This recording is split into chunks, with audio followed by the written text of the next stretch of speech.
जय जगन्नाथ शुभ सकाळ आपण मानकर दिनटी शुभमय हेउ मंगलमय हेउ मु देवाशीष पाढ़ी आपण मानक आमर Shri Gopal Krishna astrological YouTube channel को स्वागत जनाउछि। आज विशेष तथ्य उपस्थापन होछि बनकलागी अमावास्या एवं एही दिन हेबाकु जाउथिबा ग्रह संयोग जोगु पृथ्वी उपर तार केउ प्रभाव पड़िबो से उपर आलोचना करिबा।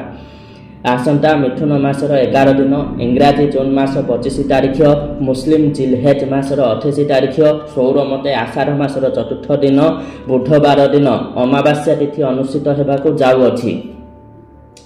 एही दिन एही अमावास्या को बनकलागी अमावास्या बोली मठ कुहा जाय थाए।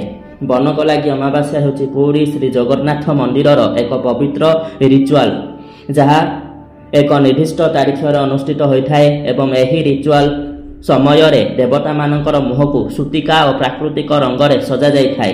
यही प्रक्रिया प्राय 4 घंटा समय नहीं थाए एवं यह प्रति बुधवार किंबा गुरुवार द्विपहर धूप पर मध्य अनुष्ठित करा जाय थाए।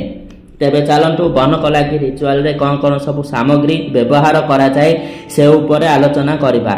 बनकलागी रिचुअल बा बनकलागी पाई कस्तूरी हरिताल कर्पूर केसर कला शंख धला शंख इत्यादि सब द्रव्य गुड़िक व्यवहार करा जाय थाए। ये होची आमर ओडिशा रे अनुष्ठित होथिबा बनकलागी अमावास्यार परंपरा एवं रिचुअल। किंतु एही दिन गोटे विरल ग्रह संयोग हेबाकु जाउअछि। एही अमावास्या दिन देवगुरु बृहस्पति ग्रहराज रवि एवं चंद्र महाग्रह मिथुन राशि रे गोटे राशि रे अवस्थान करिबा पई जाउछंदी, जहा फल रे महाभय एवं प्रजा माने शोकाभिभूत हेबे बोली शास्त्र रे उल्लेख करा जाय अछि, जहा कि शुभजनक नुह एवं विशेष करी भारतर उत्तर रे थिबा राज्य समूह एवं उत्तरांचल चीन नेपाल कांडाहार हिमालय रे भयजात एवं प्रजा माने शोकाभिभूत हेबे बोली शास्त्रर मत रहुअछि।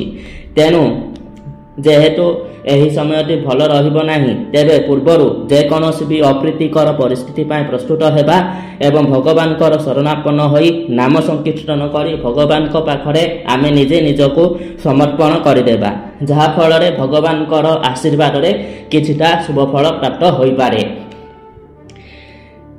एही भली ग्रह संयोग जोगु कौनसी गोटे बड़ विपदर आशंका प्राप्त हेउअछि।